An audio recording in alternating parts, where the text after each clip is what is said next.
pour notre cerveau. Alors, ce qui est passionnant dans votre livre, c'est que vous écrivez qu'on sait désormais que ceux qui pratiquent une religion ou accordent une grande importance à la spiritualité vivent plus longtemps que les autres et en meilleure santé. Comment est-ce qu'on le sait ? Une étude a été publiée il y a 3 ans qui m'a donné l'idée d'écrire ce livre. Je découvre que les gens qui croient dans une religion vivent 7 ans de plus que les autres. Et là, je peux vous dire que j'en reviens pas. J'essaie de comprendre. Et effectivement, des recherches nouvelles ont montré qu'il y a un lien très puissant entre la spiritualité et la santé. Les gens qui croient, qui ont un sens profond dans leur vie, ont une stimulation immunitaire beaucoup plus puissante. L'immunité, c'est tout ce qui nous protège de tout. C'est notre garde du corps. Eh bien, c'est plus puissant quand vous avez une croyance. Et alors, ça m'intrigue.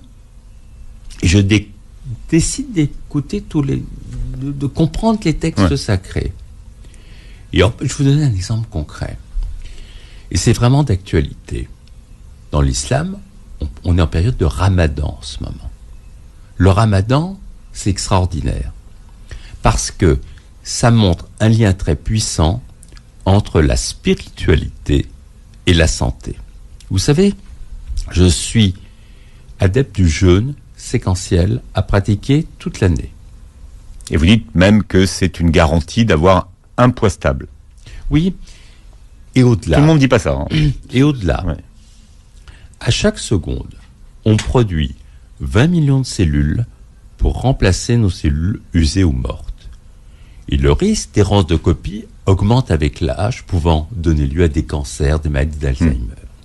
Quand on pratique ce jeûne, on renforce l'ADN, il y a moins d'erreurs de copie. D'ailleurs, le teint est plus clair, plus tonique, moins d'asthme, moins d'allergie, moins de rhumatisme. En fait, on lutte contre notre obsolescence programmée.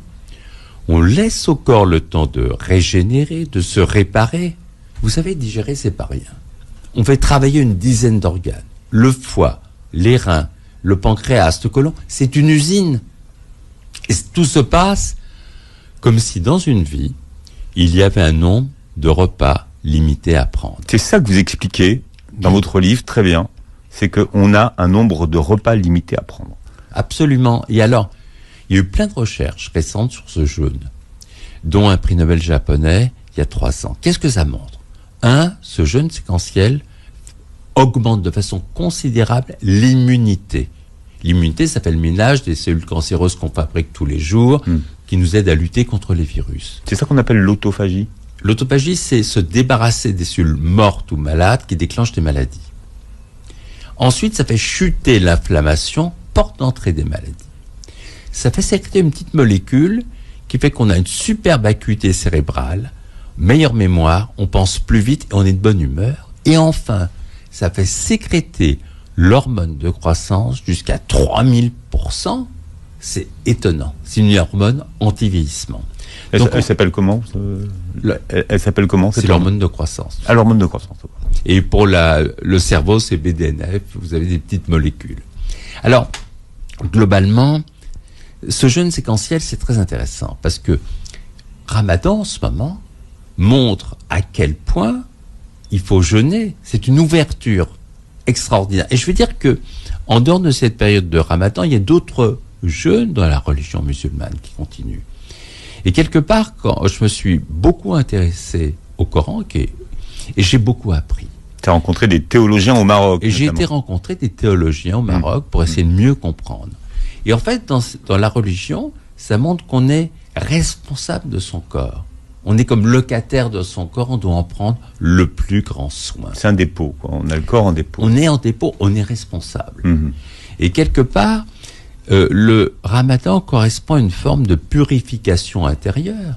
Vous savez, on parle souvent de détox, mais à un moment donné, si votre corps, vous le poussez tout le temps à vous alimenter sans vous arrêter, vous allez l'user. Vous savez, tous les 5 jours, on refait complètement la tapisserie des intestins, on refait toutes les cellules. Alors, je vous dis pas si vous êtes tout le temps en train de pousser en alimentation.